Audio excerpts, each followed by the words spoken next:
Hey folks, Greg here, and welcome to Hoardcast How To 2.0, now with antivirus protection.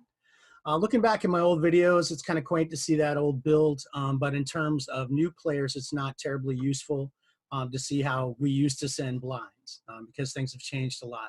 So I thought I'd make a run at making one with the new build, and also I have some new technological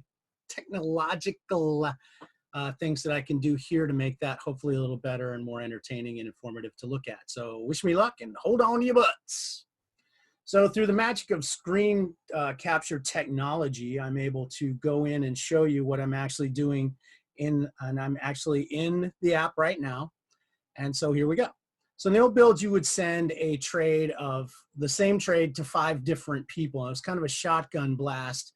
And I even had a pre-fill that I used to send a message to all the people I was sending the thing, basically apologizing for sending this impersonal shotgun blast over their transom. And so I have a pre-fill set in my accessibility settings or whatever the fuck that is. I might have to do a video just on that. But basically, if I put in Bly, it would pre-fill, and then I could send a nice little message saying, blind trade, beg pardon if this is breaking a set.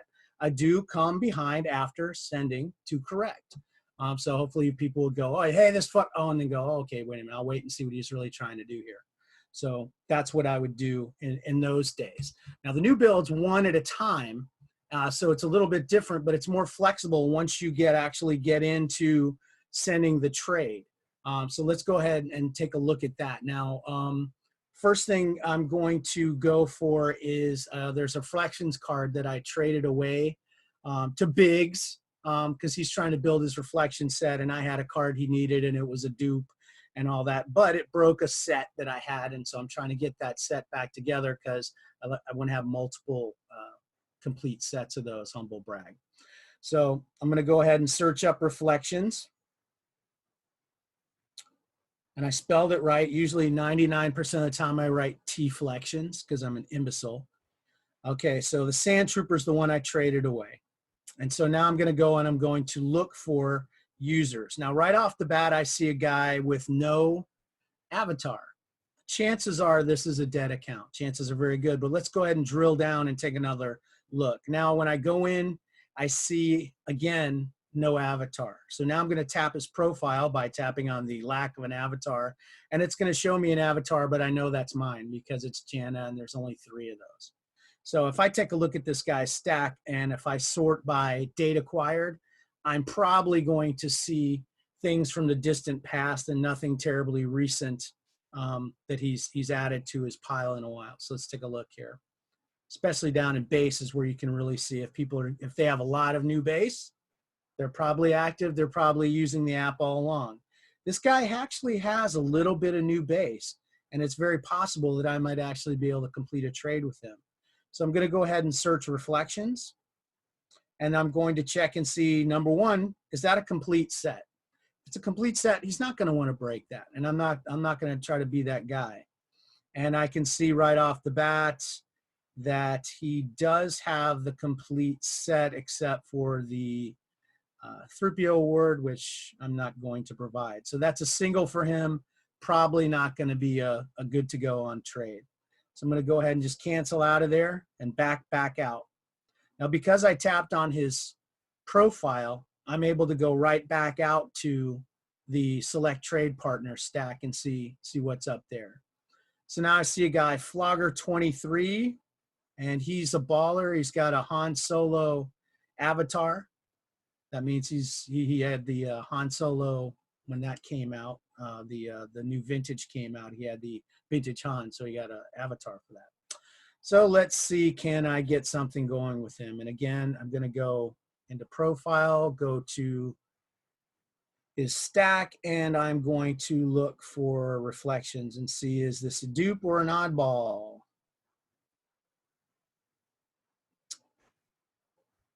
Dun, dun, dun, dun. Oh, he's got a dupe of the Sand Trooper. That's good news for me. So I'm going to go ahead and tack that on. And now I have an extra of the regular Stormtrooper, which side by side, I'll show you in a moment, is pretty much the same in value. So let's see if we can get this done. All right, now I'm an idiot. I write the whole word out every time to increase my chances of spelling something wrong. So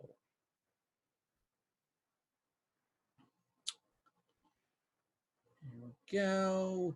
I'm going to find the stormtrooper in here and try to throw that at him.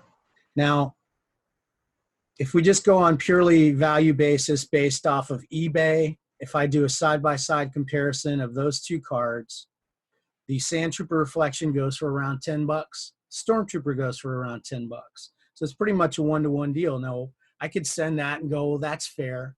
But I'm trying to build a trade that I want somebody to accept. So I'm going to try to give a little extra, give a little tip, a little something that's going to make him go, oh, okay, well, it's worth my time to trade that. So let me take a look and see what this guy actually likes, or try to figure it out. So the first thing I'm going to do is just going to take a sort by count and take a look at his whole stack and see what he's got in low counts. First of all, he's got Palpatine Bronze, the obligatory vintage set. So now I'm going to go down to base tier 10 and I'm going to see, has he got any low count characters there? I see another relatively low count Palpatine here, which may indicate something, or it might just be a complete coincidence. So I'm going to search Palpatine and see if that adds up to anything.